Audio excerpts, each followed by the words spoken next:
What is going on, everyone? I want to welcome you into the studio. We're back. We are back. Had to take a week off, but I'm here. I want to welcome you guys to the Refs Call show. The reason why we call it the Refs Call is because I am a basketball referee. So it's kind of a play on the profession, so to speak. I hope everybody had a good week. Um, Hope everybody had a good day so far. So it's a lot of things we're going to get into today, man. The Bulls beat the Knicks in a nail biter on last night. My nerves were bad at the end. We're going to talk about some intricate details that I saw that I did not like from Coach Billy, but it worked out. You know, everything would not go perfect. The only thing that matters is the win. That's the bottom line, and we got that done. We're going to talk about some ref stuff. Briefly, I won't bore you with that because when you get to the black and white of basketball, it can be very boring. But I won't bore you guys with that. Just going to give you a brief recap. And we got a new president. We have a new president. President Donald J. Trump is the new commander in chief. He will be taking over on January 20th. So we hope everything goes well with that. Hopefully, no one goes crazy. We got a new president. And yeah, so let's get into it, man. The reason why I was out on last week is because like I said, I referee basketball. I'm located in the 757, the southeastern part of Virginia. I live in Portsmouth, Virginia. So the city of Suffolk, their middle school season starts a little earlier than the other cities. I'm nearby Suffolk, Chesapeake, and Virginia Beach, and the board that I ref on that we do all of Suffolk, Chesapeake, and Virginia Beach. And so, for the most part, the middle school season kicks off right around the same time as the high school season. But for the city of Suffolk, their middle school season starts in late October. So we had that going on. The reason being is because they have very few high schools. And so most of the middle school kids, they want to get their burn in on the middle school side. So those who are playing JV, they will be available for JV. So last week I had to referee the championship games of the boys and girls basketball. That was pretty good. Wasn't as exciting as I thought it would be because for the most part, when it comes to Suffolk basketball in middle school, they tend to turn out. But it is what it is. It was a blowout. Girls game got interesting in the end, about the final 5 minutes, but for the most part, it was a blowout. The boys, it was a blowout from the beginning. They got to a 10-point lead within 2 minutes in the first quarter, the home team that was. And so for that, it was over. But if you tuned in 2 weeks ago, we had a great guest on the show. His name was Mr. Brian Crawford. I want to give him a shout out. It was a fantastic show. As you guys know, he used to write for the Bulls on Slam Magazine, NBC Chicago, and things of that nature. So he gave us some really good insight when it comes to the game of basketball. He kind of gave us some inside stories as well. We found out that the injury that Derrick Rose suffered, his second knee injury, was actually leaked from Miami. So that was interesting. And one of the things that was also interesting was he brought up how Luol Deng had a spinal tap during the playoff run. Now, why is that interesting? Because we had Luol Deng, he did a podcast a couple of days ago, and he talked about that very thing. And I'm going to just play a clip for you guys so you can hear what he had to say about it. And then I'll play what we talked about on the podcast. Let me reverse that. I'll play what we talked about on the podcast first. And then share what Luol Deng said. So let me add this to the stage real quick. And let's play what we talked about. Is it covering the Bulls during the Gar Forman, John Paxson era? Oh man, it was uh,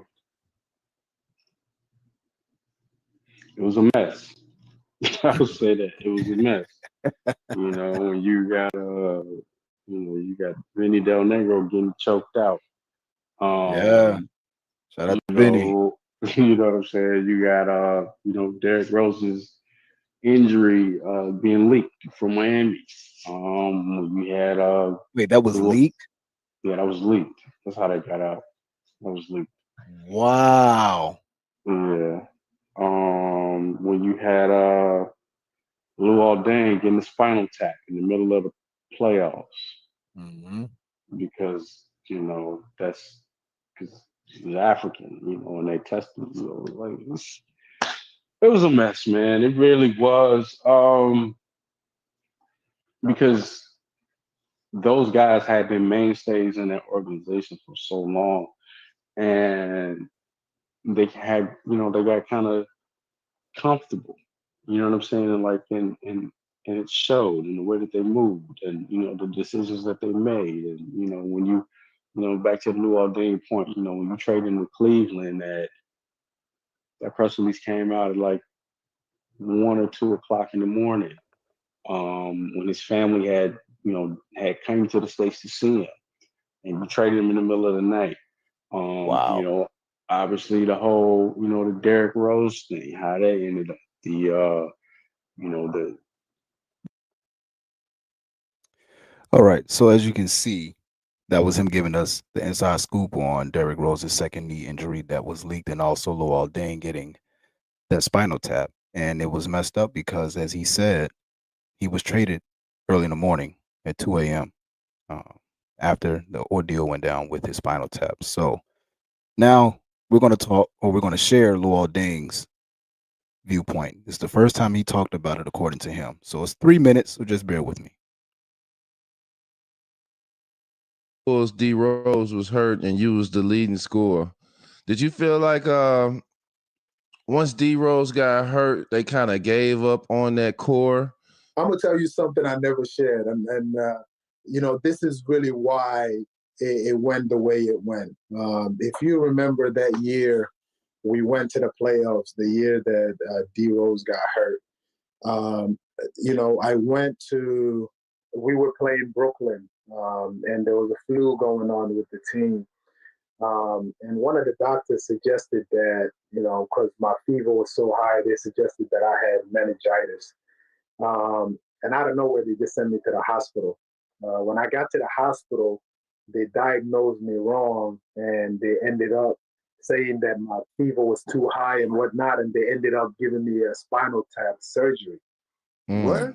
Now, yeah, this is what happened. This is how I missed the playoffs that year. So I go and get a spinal tap, knowing that I don't know what a spinal tap is. But the doctor told me that, oh, don't worry about it. It's just a procedure to see if you have meningitis because this is serious, whatever, whatever. Mind you, other people in the team had the flu. Um, anyway, they proceed and just go on with it anyway. I ended up missing the playoffs, and what happened was that year there was a dispute going on with the NBPA and so on about me suing the Bulls because of what took place. But I knew that if I sued the Bulls, I would either not play basketball ever again in order to win the case to prove that things didn't go well and this could be a career ending. But I would hoop. So I said, yo, I'm not suing anyone. I'm just gonna hoop. I'm just gonna come back. I came back that year and nothing was the same. It just felt like, every game I was given an opportunity to prove that I'm healthy. And as the year went on, like you said, I'm the leading scorer. I'm averaging almost 20 points and so on. The next thing I know is I'm traded to Cleveland. Mm-hmm. And I think I was, and I still believe that move was made really because I've played enough games to show that, I was healthy and I could That's enough to play. continue. And Yeah. Now that's they really can't come where, to and you no that's more. when the team started being broken up and one by. So I'm going to end the video on that note right there. As you guys can see, me and Brian, we talked about that very scenario literally 2 weeks ago. Brian gave us the inside scoop on, like I said, Derrick Rose's injury. He also gave us an inside scoop on Luol Deng's spinal tap and the fact that he was traded at 1 and 2 in the morning, 1 or 2 o'clock in the morning. And now here we are 2 weeks later. Shout out to the Knuckleheads podcast. Luol Deng is talking about that very situation that he's never shared before. And if you tuned in 2 weeks ago, you heard it first right here on the Refs Call Show. So I want to shout out to Brian for giving us the inside scoop on that. And also shout out to the Knuckleheads podcast for getting Luol Deng to talk about that. It's interesting and hearing how Gar Forman and John Paxson ran things during the time that Brian was covering them. You really see how bad business was done. And the reason why I say bad business is because a lot of people like to say that business is never personal. I'm different. The reason why I say I'm different with that is because, like I said, I'm a referee. I work for the Department of Defense, and I also manage my wife, who is a professional singer. How you carry yourself as a person will eventually lead into your business adventures. So it kind of shines light on how they are as a person. So that thought that was interesting.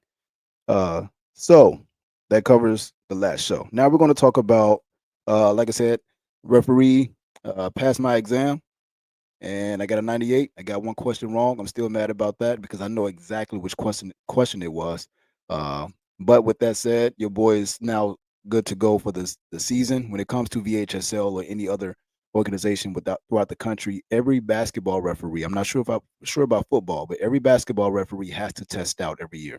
And the grading scale determines which level of basketball you can referee during the season. So you get a certain score, you can referee the regular season games, but you have to get past a certain threshold or grading score to referee the playoffs and the state tournament.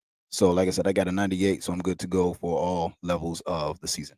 So, we're going to go over the Bulls. The Bulls got a good win last night versus the New York Knicks. It was, like I said, it was a nail biter.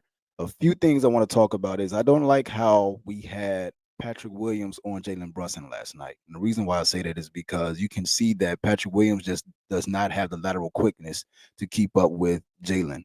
And it almost cost us the game because Jalen had that man in a blender. Got him on the what would have been a go-ahead shot the first time.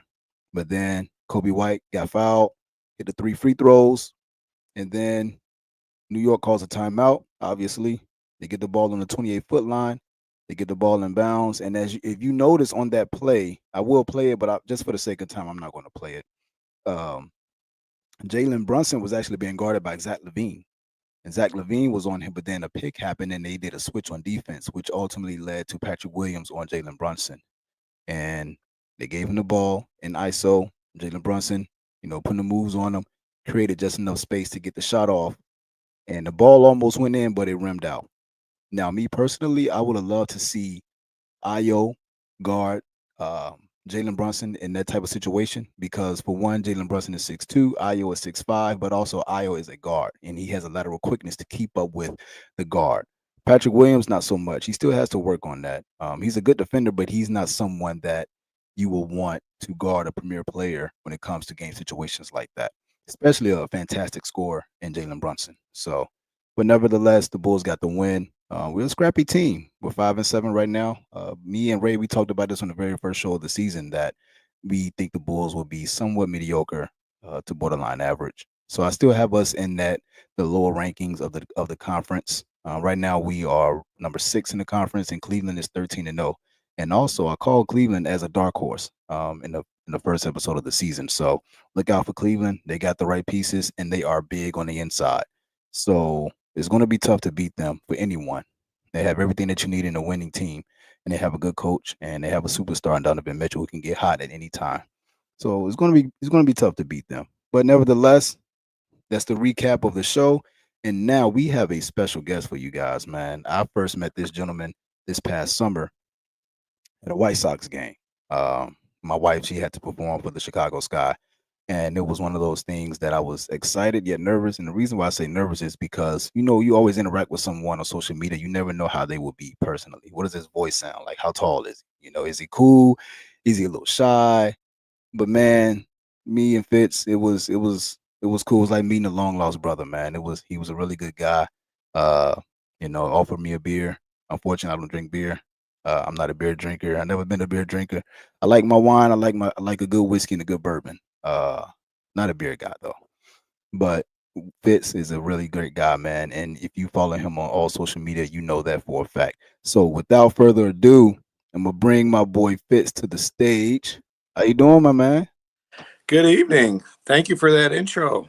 No problem, my man. It's great Yeah. to see you. I think I got you a Gatorade, though. I think I ended up buying you a You Gatorade. did. Yeah, you did give me a Gatorade because it was hot. kind of hot that day. It was a hot one. It And was hot. the White Sox, unfortunately, we did not get the win, but that was kind of the story of the season for the White Right. Sox. There weren't many of those to get. Nah, not at all. Not at all, man. How was your day today, man? I was pretty busy, but Kind of a dreary day here in Chicago, but doing all right and ready to get down and talk with you, man. Yeah, man. And just to give you guys some insight, I was waiting for the perfect time to have Fitz on the show. And I'm a deep thinker, so I always like to think all the details out because I kind of have to. And when I was reading through the headlines and I saw was they were talking about the viewership being down. And me and Fitz, we already talked about, when he was going to have him on the show and everything. So I was just waiting for that right time. And Fitz had already told me, he said, "Hey, man, if you ever need somebody to talk about the show or come on to the show and talk about Bulls basketball, I can give you some great insight on what it was like to live during those Bulls dynasty years." I said, "You know what? This is the sweet spot to have him on the show because NBA viewership is down. We're going to talk about why that is. But also, we're going to talk to someone that lived during the glory years in the 90s, that is Bulls basketball." So, my man, Fitz. Make me I feel like old there. I lived through the depression, depression meals and stuff like that.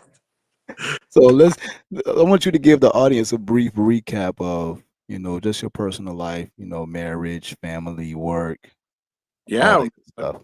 See, I was born and raised in Chicago, lived all over the city. Name a side of the city, I'll tell you a neighborhood that I lived in. Let's see. Been married 27 years now. Got two beautiful daughters who are both out on their own. So we are empty nesters, and I'm only 48. So I mean, that's a pretty good thing to do. Yeah, it's really great. And like I say, you see me on all the social media platforms, and I'm out there doing food reviews and enjoying that. That started up a few years ago. I was doing some for On Tap Sportsnet.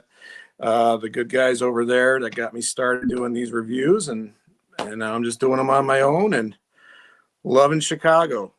So yeah, and you're doing pretty well, man. I've always been following you on the food views, and I've actually bookmarked some places that I didn't even know about, and I'm even from Chicago. Yeah, and I didn't venture out into the food spots like that. And like I said, Fitz has a new food video up. I'm gonna share that, or I'm gonna save it, for my own. Yeah, right. And I probably haven't even scratched the surface of how many places there are in the city.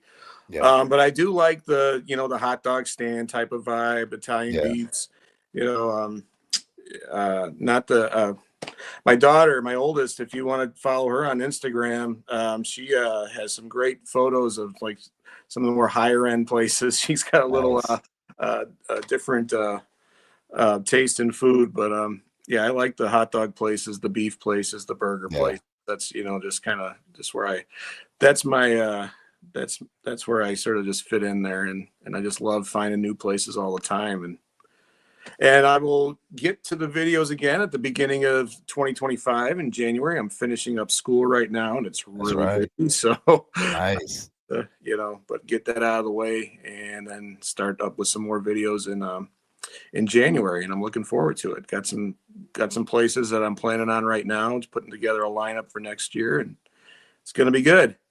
Beautiful, man. Hey, give us some insight on what you're studying. I'm a communications major at St. Xavier University over there on 3rd and Pulaski right now, and I am finishing up my bachelor's after a 30-year journey. So, like I said, we 27 years. My wife and I was 21. We got married and had a family early, and my wife was going to school, and I did a lot of stay-home dad stuff. And now that we're empty nesters, I'm finishing up and see where that takes me. Beautiful, man. And that's something that we have in common. I did not know you got married at 21. I got married at 20. Oh, yeah, right before I left for the Navy, man, I had proposed to my wife. And right after I proposed, it was literally a couple months later, I was going to Great Lakes back home for boot camp. And here we are now, 11 years strong. No children yet. We're not preventing it. It just hasn't happened yet. Okay. So that's all in God's timing. I'll be excited when they get here, though. And I will be going back into school soon. I just got I met with a guidance counselor already. My major was in business administration, but now I'm going to switch it over to business management information systems. It's basically very good. Business with technology and intertwined. So I'm looking forward to that. So I may be coming to you like, hey man, I'm a little nervous. I'm 32. I've been out of Yeah, school for a while, but back in this, it. this is the first. It's my last semester, but it's the first one that I've actually taken classes on campus. So Nice. I've been doing everything online, but these last two classes I couldn't manage it online, so I had to go on campus, and I'm in class with 18, 19, 20-year olds. But they're communication classes, which Yeah, they want we talk a lot, so it's yeah, been that's good. really been enjoyable, and I love it. And as far as like my communications background, I was a sports writer in Northeast Arkansas for 11 years. If Wow. I don't know if you knew that, but I mentioned that from time to time. Yeah, we were in Arkansas for 12 years until 2016. Moved back to the Chicago area, but I was a sports Wow. editor at the paper in Blytheville, Arkansas. So Go you know what? Hogs! Let's get into it then, man, Okay. because you are the perfect person that we can talk to when it comes to sports viewership being down.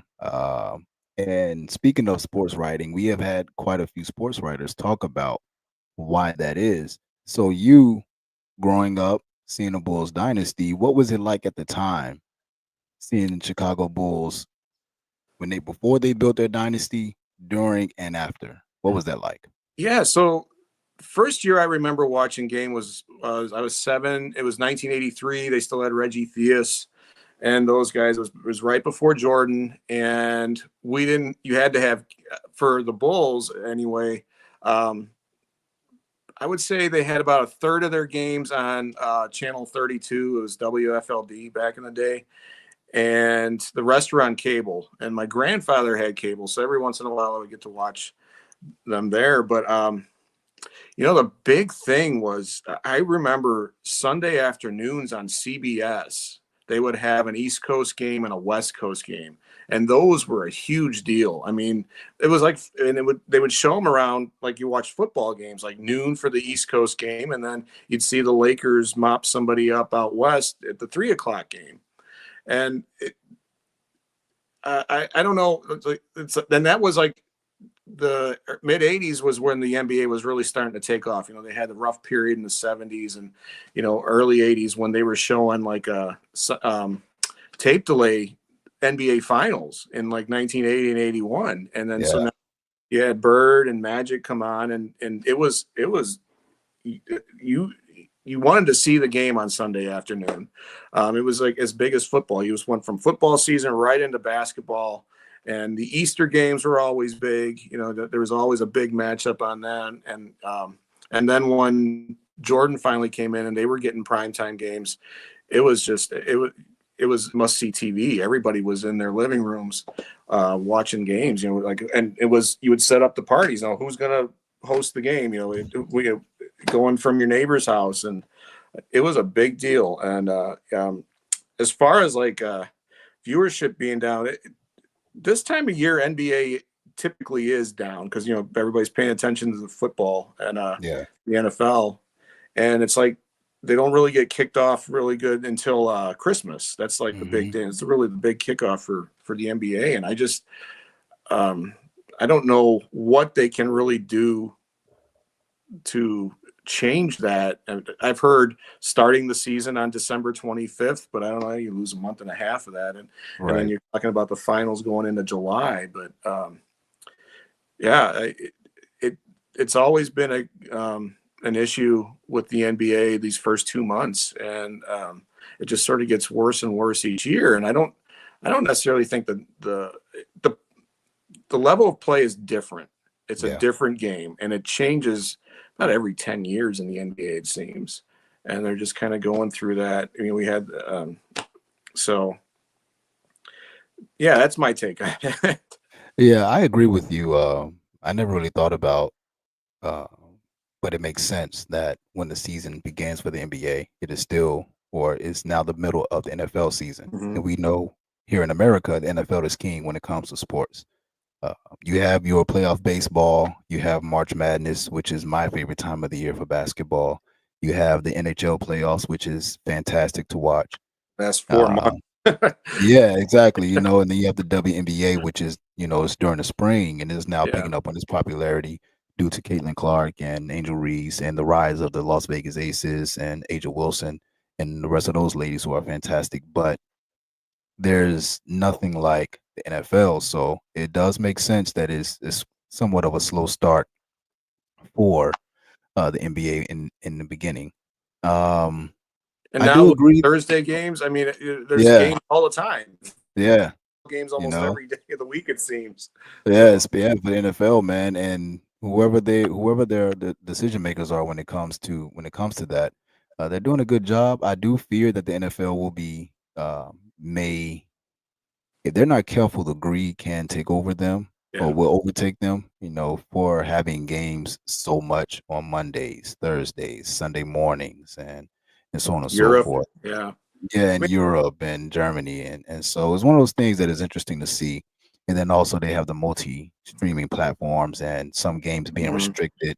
So it's one of those things that I want the NFL to caution, but they have a lot of people who are smarter than me and who are wealthier than me Yeah, that are making those yeah. decisions. And so the NBA though, I think I was listening to the podcast.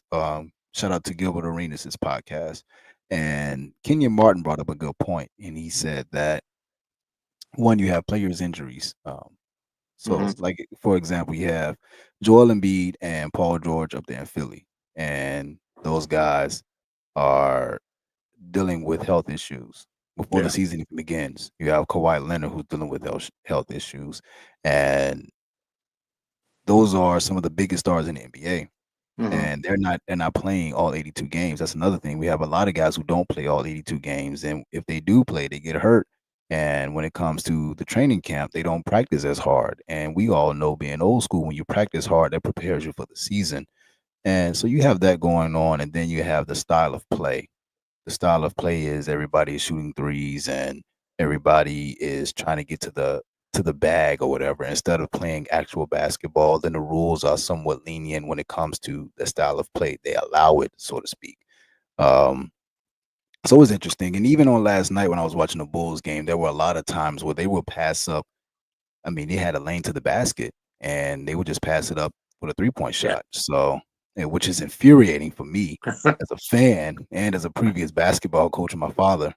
So it's infuriating, but nonetheless, I'm hoping that the NBA does get it together because I love basketball. You love basketball, and we'll see what happens with that, man. So, how old were you when you really got serious about focusing on the Bulls? About basketball, it was fifth grade. It was Jordan's second year. It's about Nice. 85.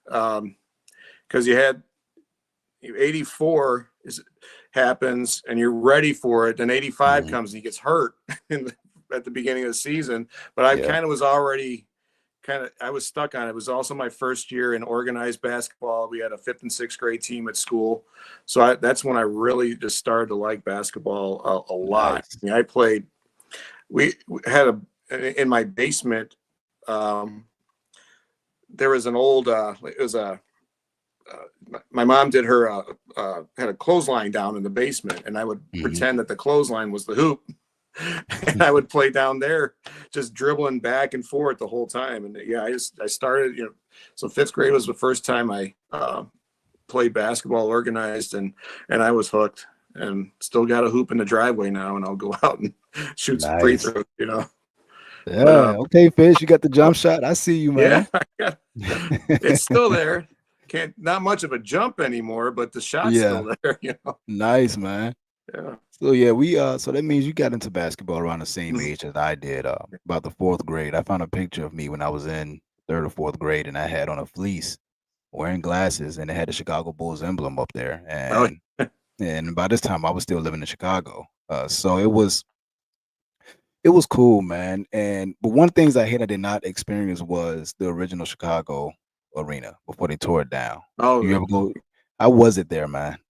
yeah. I saw more hockey games there than I did basketball. Okay, But yeah, the old arena, the Chicago Stadium, it was loud.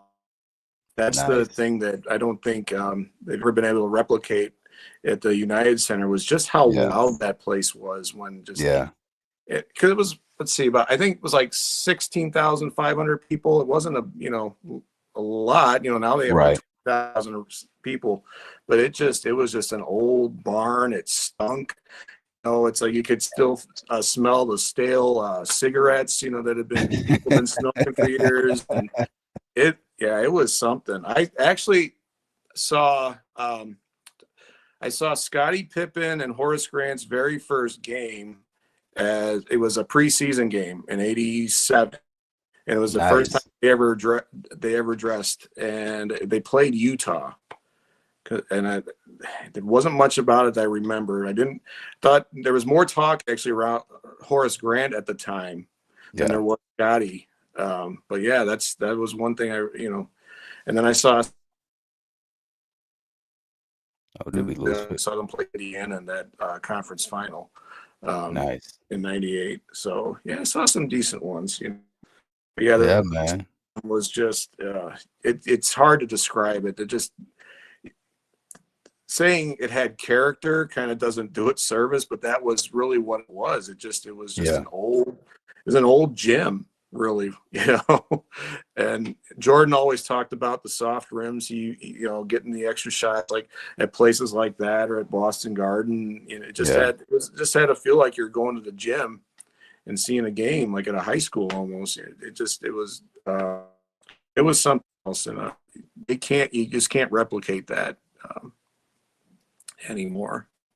Yeah, and it's interesting you say that because it makes me think about where Duke plays and how their court is literally the gym. There is no other Yeah. place where the team plays, and so but you see how that atmosphere is every game day. So which is pretty cool. I've been to a place like that before. I've been to Capital One Arena. That place is huge. I've been to Mhm. uh, where the Mystics play in Washington, believe it or not, is an old Okay. asylum.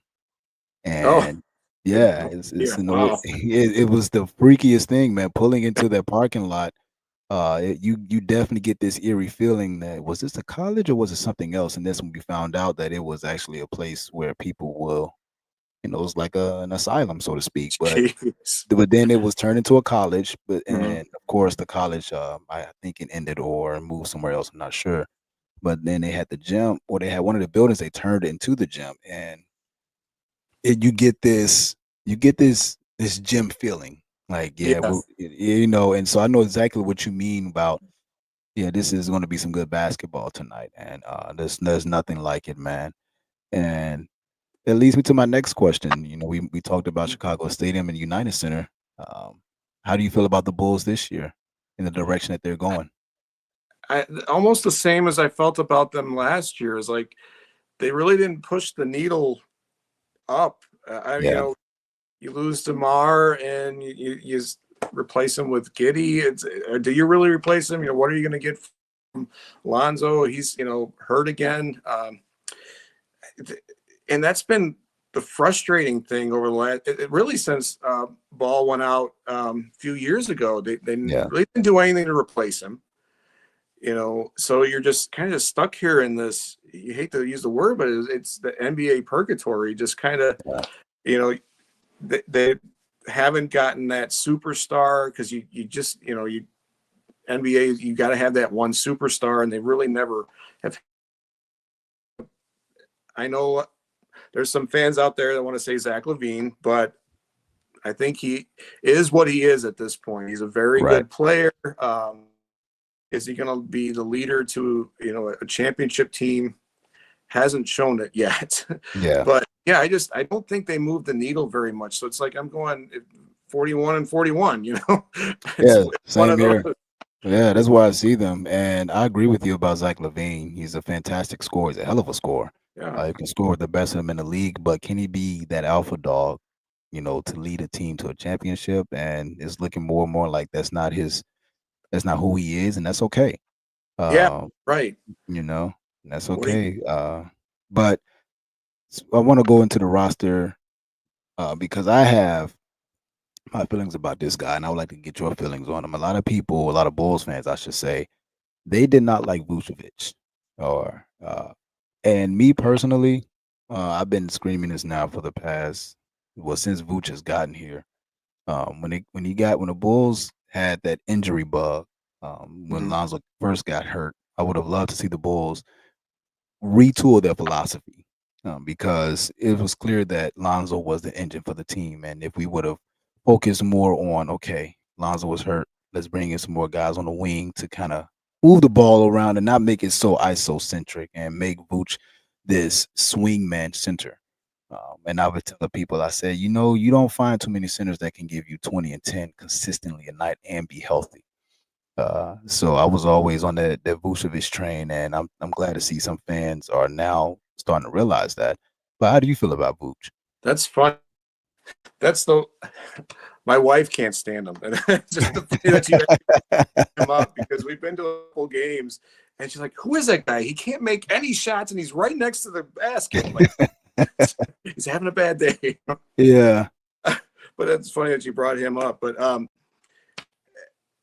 I've always kind of liked him. I've never had strong feelings one way or the other about him, and I think that's bad. Yeah. I wish I would say yes. We got to have this guy. We can't live without him. We can build a. Mm-hmm. And it's like Levine in some ways. He just isn't that guy. If we had other guys around him, that if we had better like a superstar around him, like dishing him the ball out, because there are games where you go, "Wow, this guy is fantastic." Mm-hmm. I don't know if it's a team getting it to him or if he's not going to get the ball the way he should, but it's a 50-50 with him, and it just kind of represents the whole team. Everything is just sort of right around that, is it, are we half full or are we half empty? And it just I agree. And I'm like you, man. No one wants to be in purgatory, and I would have loved to see the Bulls just take this time to just tear it all down and just start from scratch, because we had something good, but it died out because of injury. So let's retool our philosophy. But when it comes to that, you have contracts involved, and it was clear they was thinking about going their way, but they couldn't get a trade partner for Levine because of the contract that we gave him. So we were kind of stuck with Levine, and it worked out with DeMar because he was up for a new contract. So it did, we didn't mind, letting him go, which DeMar was one of my favorite. He's one of my favorite players ever. But it was time. And the same now, losing Caruso hurt. I think every Bulls fan was hurt by Caruso leaving. Yeah, that was just like kind of the heart and soul kind of right there. Yeah, he was just he did all the dirty things, and he was Chicago was. I mean, he was a Chicago player. Yeah. And it's hard to see him go, but looking back, could they have gotten more from him at the trade deadline last year than what they did right now? That's a lot of people say you probably could have, but he was he was a good one. Now we know when it comes to every Bulls fan, Michael Jordan is our favorite player. He's everybody's favorite player. Mm-hmm. So it's no question. Now, after Mike, who is your favorite player outside of Michael Jordan in Bulls? Tony Kukoc. Oh, okay. The Croatian. Okay. Love Tony Kukoc. Throwing those 3/4 court alley oops. Oh my gosh, from the hip. That guy. Oh yeah, he. I just loved watching him play. Yeah. And one of my favorite moments from him, you don't ever see, because you always see the Reggie Miller bowing. We all know that one, right? Yeah. But it's okay. What happened next? And Kukoc turned around and hit the shot to win that game. Mm-hmm. But people forget about that. But and that was actually the game, that Indiana game. That was the 94 season, 93-94, when Jordan didn't play. That play kind of set up. We fast forward to the Eastern Conference semis against the Knicks in Game 3 at Chicago, where it's tied, and it's the famous Scottie Pippen sits on the bench because he's not getting the ball. Man. But it was that same play. They were running the same play they ran Indiana, run Kukoc and hit the three, and he did it again. He did about 3 or 4 times that season. He was. I wish he would have came over 2 or 3 years earlier, when he was really at his prime. Yeah. That they say, but yeah, he's my all-time favorite. Number 7. Even have his jersey. So. Yeah, man. That's awesome you say that, because I mean, a lot of Bulls fans who are younger, they don't understand the impact that he had on that team. Yeah. And so for the younger Bulls fans, it even got to a point. I remember they brought this up in the last dance that they were actually scouting Tracy McGrady, and they were talking about moving on from Scottie Pippen. So they were kind of moving. Uh, they were thinking about moving Tracy into that Scottie Pippen role, and Mike said, "Nah, I need to keep Scottie."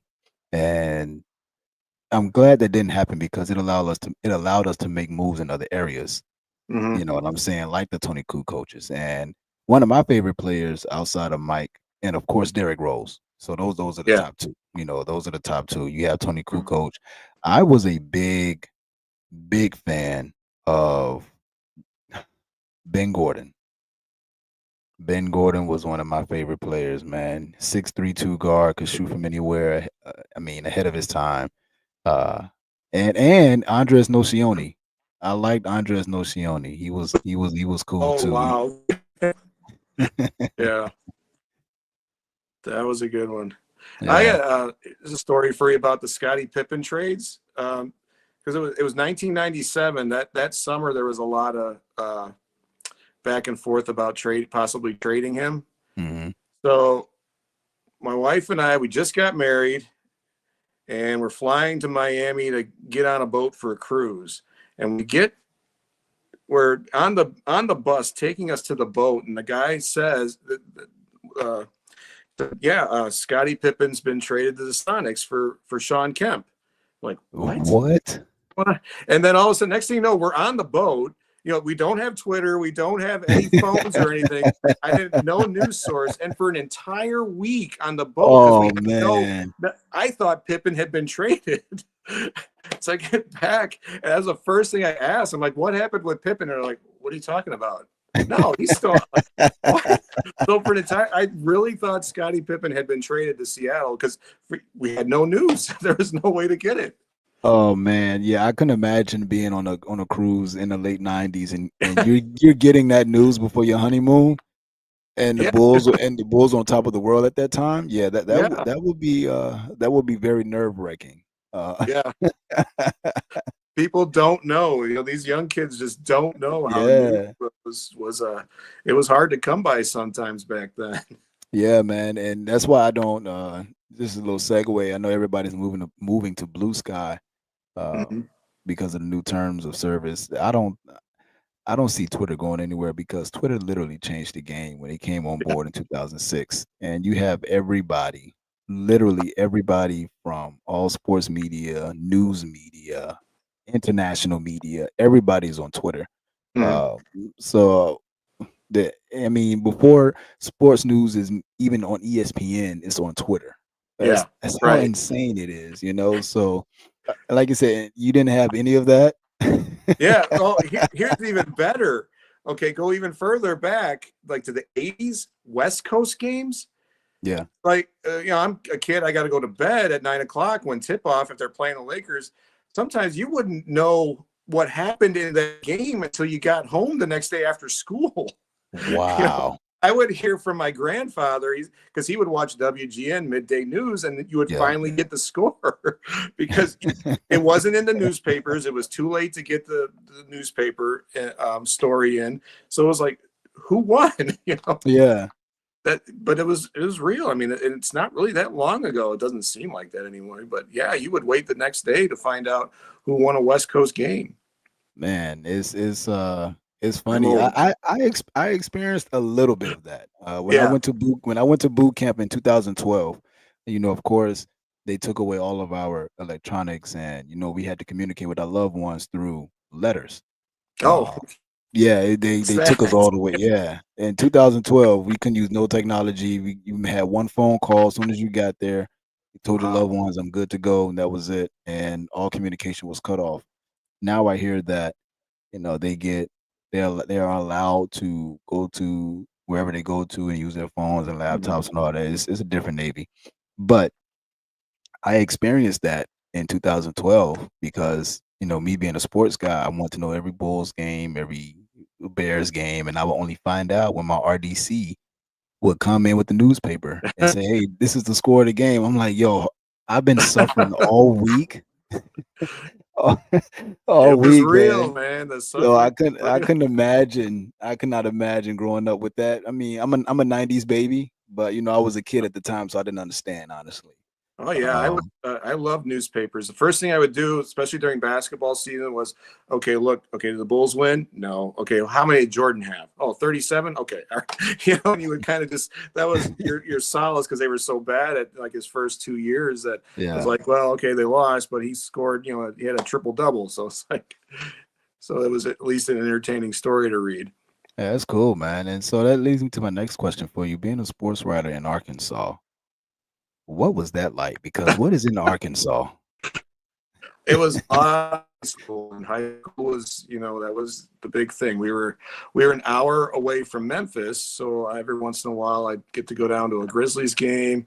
I Okay. saw Derrick Rose the year he was at Memphis. When they were playing Tennessee. Oh, Uh, nice. yeah, they were number one, number two that year. I don't know if anybody remembers that. I remember They had, that. yeah, Yeah. it was a big game. It was a Saturday night, and but yeah, it was a lot of driving because the conferences, the high school conferences, were set up by size of school, not location. Mm, So it wasn't anything to go drive 3 hours for a conference game and cover that, and then have to come back. wow. Yeah, it was. I rode the bus with a lot of the times with the teams, which was a lot of fun. Got some great stories over the years. There, Blytheville High School had a assistant coach, and he was probably in his late 70s at the time, and he had once coached a junior college team there that they had, and he told me about a time where he got a call. It was from what was the school? Oral Roberts Oh University. yeah, I've heard of Okay, Oral Roberts. he got a call from the Oral Roberts. Oh Okay, the, wow. the preacher, and basically said, okay, how much is it going to take to get this certain player? Like he was offering him money. Wow. This TV preacher of all time, was like, he's like, yeah, I had a conversation with Oral Roberts, and he basically said, name my price. I was Wow, like, the NIL before the NIL. yeah, exactly. So yeah, I got a lot of those old stories, and but just yeah, it was just driving from town to town, and something before we had phones, maps on our phones. Drive to some of these towns, papers laying all over the place that you used to have. Mm, Basically, what I would do is I would drive into town. If it was a football game, I would just look for the lights. It's like, okay, I see the big stadium lights are over here, and I would just make my way over to that way. But it was just a lot of fun. Just meeting a lot of people over the years. The school my girls went to, their baseball team was really good, so I got to go to some state championship games in Fayetteville. nice. Yeah, it was just, but yeah, it was 11 of the, I had a job for 11 years, but I didn't work. It's, That's that's always beautiful, man. That's what I yeah, tell people when they ask me about refereeing, and I love it. I really do love it, and yeah, you get paid. The money is good that comes with it, but it's one of those things that, like you said, is it's my job, but it's not my job because I love it so much. And yeah, it's always a great thing when you can do that. So we got sports journalist Fitz aside. Now we yeah. have food critic Fitz Oh, in the mix. So tell us, how did that happen, man? How'd you get started in that? that was so over, I guess the pandemic. I was doing some stuff out on the grill like everybody was doing, and it kind of got some traction. And then when things started opening up again, my youngest daughter said, "Why don't you go to a restaurant and just post about it or talk about it?" And so we went to a place called Mr. Hoagie. That was actually my very first post of any food, and it's over. It's on the south side. I can't remember Oh, exactly where it's at, but I got Italian beef over there, and we drove over to Dan Ryan Woods and took some pictures, and that was the first time I did that. And then when I started with On Tap Sports, started doing the videos with them, and I did that for about a year, and then just decided to head out on my own and see what I could do. And um, and I like to post my workout pictures too. So if you come Yeah. at me like, how aren't you 300 pounds? Well, here you go. This is, it's all about balance, right? Yeah, man. Hey, you got to stay in the gym. I know all about it, man. One of the things that my commissioner told us about ref board, he said, when it comes to refing, you get older, but those kids don't. Right. And You he got to was not keep up with lying. You got to keep up with him, that. man. So hey, I see you. I be seeing you in the gym, man. And he is not a big guy. To all the No, viewers tuning in, he's not a big guy. So I he's am just not. being healthy with it, man. And that is awesome, man. That you do that. Because it's one of those things that everybody, kind of like you said, that everybody was doing when it come, during the pandemic, and it seems like you really enjoy it, man. Oh yeah, I just love new places. I'm not a guy who has to go to the same place every time. Yeah. I don't want. I love hearing what people like, and then going and trying it out. Because the thing about Chicago, it's if you want to know about, you want to know about the neighborhoods, and then you want to know about the food in the neighborhoods. Hmm. And it's like if you ask somebody, what's your favorite Italian beef? You'll get 50 different answers, and they'll all be good. You go. Yeah. It's a lot of it is very personal. It's what I grew up eating. It's where my dad took me when I was a kid. It's those memories and the nostalgia behind it that I think is really neat, because it's not always just this is better than that. Yeah. It's the story behind it that really what makes it special to someone. And Chicago is the greatest city in the world for that, because of the neighborhoods and the way it's set up. Yeah. And every like I said, I haven't scratched the surface on how many places there are around here in this area. So it's very personal to people, and that's I like doing that. I liked when I was writing, like doing feature stories on people, and it's kind of just like translated over to that, and as I go in the future with this, I'd like to do that more. Just get back and get some stories behind these places. And Yeah. um, I was at a place, I always talk about it ever since Dave's Red Hots on Roosevelt and Central Park in Lawndale. Hmm. It looks like nothing when you're driving by. It really does. I mean, the sign looks like it's the same sign it had for 40 years. It's the oldest hot dog stand in Chicago. It's been there since Wow. the 30s. Yeah. And, get the deep fried Polish if you ever go there. It's change your Okay. life. Okay.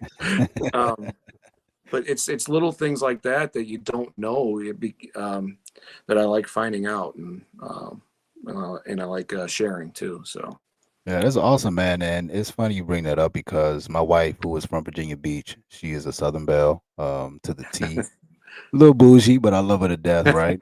Bougie in a good way, yeah. Oh, meaning, she's very dainty. mhm. And when she came to Chicago, I would tell her all the time, I said, there's no place like Chicago when it comes to food. And so when we came, we went there, what is this, 2024? We were back home. Was it 2023? Yeah, I think it was last year before last. No, it was last year. It was May Mhm. of 2023, and we were at Millennium Park, and I would, I showed her all the food trucks, and we went to an authentic Polish truck, and the people from Poland making their food, and we had the authentic, Mexican churro, Yeah. and it was just we went there, we went here, and she just fell in love, and she said Chicago is my home. She Yeah. doesn't even she doesn't even claim Virginia, like she claims Chicago more than Virginia, right? And so it's the food there is amazing, and I just love the culture of the city, man. And it's awesome that you being a person to go around and experience that, and it ties in with your journalism. Who Mhm. knows, man? You could be, the food writer of the city of Chicago. You Yeah. know what I mean? And I would definitely read every article. Yeah. Yeah. Well, I'm gonna take a break from writing with all the writing I've done the last 3 months at school. My gosh. Oh yeah, I can But imagine. yeah. I can imagine, man. It's, yeah. Yeah. I would like to get into that a little bit more, and just I love history. I'm a history buff. Yeah. So the sports history, especially because I think sports history ties into our national history. It all kind of Mhm. intertwines. You know, just say Muhammad Ali, and there you go. Yeah. That as a good example of that. And one point about basketball, we're talking about attendance. Basketball is a very local sport. It's like outside of Chicago is just, it makes no sense. I mean, Chicago's going to fill the stadium and have the best ratings in the NBA, no matter if they're good or bad. But, you know, if the Minnesota Timberwolves are filling their stadium because they're good, if they're not good, they're not going to fill the stadium. And that if your team isn't good in your city, most of the time people just don't show up for basketball. Yeah. The way, I mean, Chicago just, we're crazy about basketball. We're gonna go. And so that could also be affecting attendance with some places too. But anyway, that's all. Yeah. Yeah, But one of my places that I have in mind to go to, that I'm gonna go, me and my wife, is Madison Square Garden. I've been by there many times, but I've never been inside for a game. Yeah. And so that is definitely on my to-do list because, like you said, it's very local, and the Knicks fan base is one of those fan bases that they're like Chicago. Regardless if the team is good or bad, they're going to show up, Right. because they are passionate fans. And so just to be in that environment and also the mecca of basketball, I would love to. And it's going to happen one day. It's going to happen one day, man. My And favorite basketball game of all time was Game 5 of the 1993 NBA Conference Finals. In the really, Eastern Conference Final. That's my favorite game. When the Bulls with the blocking Charles Smith over and over again at the end, that game. That's my favorite game. Put that over any of the championship games. I could watch that for that was beautiful. yeah. I'm like that with the 2009 first round playoff series between the Celtics and the Bulls, and it was that game that they went into triple overtime. Right. That Yeah. So I know what you mean, man. You just have that game, and you can watch it over and over. And there are random times I go to YouTube and I just put that game on and just watch the entire game. We'll look at the highlights. And Boston being another place that I want to go to because they're a passionate fan base about the Celtics as well. And so when you get to the last point that I have for you here, you are a Notre Dame fan. I am.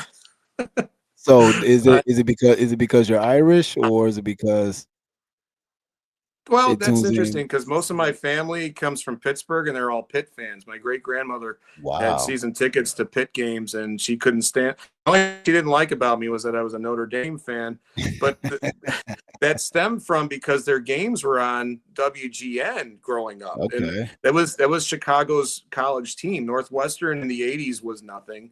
Illinois had one road year, but Notre Dame was the team in Chicago, and I could watch them. And then I watched Tim Brown, and I was hooked. The 87 team when Tim Brown won the Heisman was when I got hooked on Notre Dame. Nice. Yeah, you're right about University of Illinois. They're like the little brother. They're in the little brother group of the Big Ten. Outside of that fantastic run that we had in 2005 for basketball with Darren Williams and Luther Head and all those guys, or the 2008 Illini football team. When it went to the Rose Bowl, is somewhat the history is very meh. Yeah, it is. 89, you had the Flying Illini. I remember that team really well. Yeah. But yeah, it's just hit or miss. And when I think of what Wisconsin's been able to do the last few decades, to be like Illinois should be able to do that. Like, come on, guys. Yeah, I agree.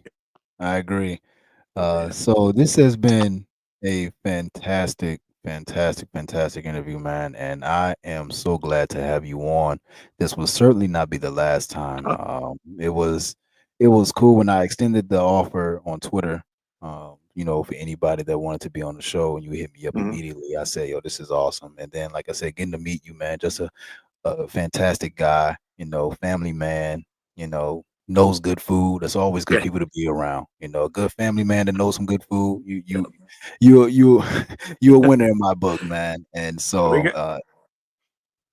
it was just great to have you. And like I said, I'm looking forward to the next time. Yeah. And so where can they follow you at, man? So I'm on Twitter and Instagram, TikTok, YouTube, and I even have a Blue Sky one too. So nice. My tags on I'm at Cheap Seats 411 on Twitter, TikTok, and Instagram, and that is that was the name of my column back in Arkansas. That's where that comes from. The cheap seats comes from. Wow. Yeah, right. So there you go. That's the Nice. connection there. So Yeah, that's cool, man. Just a shout out to journalist Fitz. I yeah, like that, right. man. And then I on like YouTube and Blue Sky, it's Fitzmagic Shy. Fix So Magic Side. Okay, you everybody, you heard that. Please go follow this man. If you're ever in Chicago and you need some good places, you want to hit this man up, get in his DM, shoot him a tweet, yeah, a message, email, and he will not steer you wrong. And like I said, if you ever get the chance to meet Fitz, man, you are in for a treat because he's just a great guy. He also had on a fire nice jersey at that White Sox game, yeah. and it was My and, nice and jersey. yeah, Brian Crawford, he actually retweeted that photo that we have together, man, and Oh, he shot it out that jersey, man. So it was cool. cool to see that. Well, we are Yeah. now at an hour at the show. Those who have been with me since the show began, you guys know that I've been doing well. When we had Ish Smith, 14-year NBA veteran, on the show, we ran for 3 hours, but we were just talking nothing but basketball, me, him, and Ray. But I try to shoot for anywhere between an hour and hour 15 minutes, and we Yeah. are now at an hour and 1 minute, which is That was fantastic. quick. Yeah, it flies by, man. But I always like to end the show on a positive note, man. And I just want to let everyone know that, well, once you get in tune with yourself and you find out what your path is in life, just you want to go all in. Just go all in. Be a loving person. Be willing to learn. Soak up as much knowledge as you can, and never be the person that thinks you know it all, because you never will.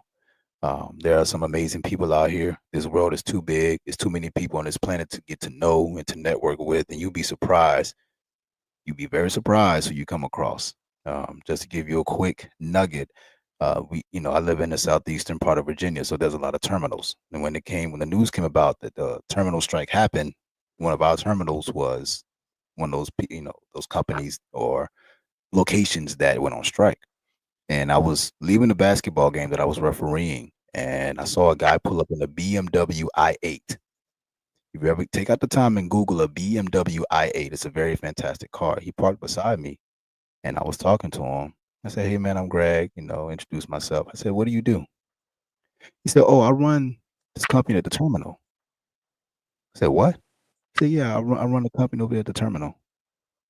He gave me some insight on what he does, how he networks, how he runs the terminal, who runs his cybersecurity team.